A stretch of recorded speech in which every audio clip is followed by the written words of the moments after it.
This is hopefully the last lesson of the week. There might be another one. We'll see how it works out. But I know you've been working quite a lot. I want to say once again, it really is important that you take your time to draw the graph of the sine. Not just copying from what I've done, but using the tables, finding the value of sine, 30, 60, 90, and same thing with cosine, plotting a bit of a graph. It makes you understand better when you create it. Now, this is really to do with these two, the sine and cosine graphs, and I want to talk about something. It's not going to take too long, about parameters of these graphs. What does it mean? Okay, so each one of these graphs, you might have used that terminology in science. They have a maximum and a minimum value. So I've got the sine graph here, and we already saw that the sine, the maximum we have is 1. It never goes above 1.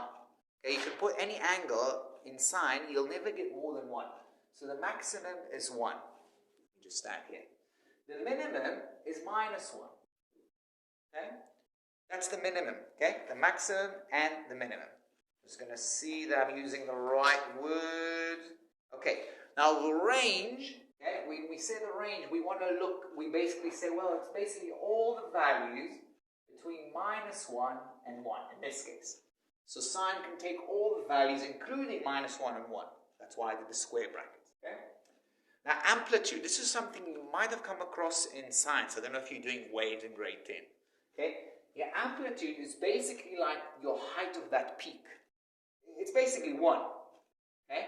But right now, we can just look at the graph and easily say it's 1. Sometime already next week, we're going to start shifting these graphs up and down. So the amplitude actually has a definition. Now, the definition is take the maximum minus the minimum and divide it by 2. Half the maximum minus minimum. So it's half, I don't know if you can see it, yeah, half times 1 minus 1. And you see that all the way, I think so, yeah? 1 minus 1 divided by 2, and you get 1, like we kind of expected. It's basically the height above the equilibrium, the balance, the 0 line. Okay, that's the 0 line. Periods. Again, if you learn about waves, you would have learned about periods. We already noticed that this graph can be extended beyond 360.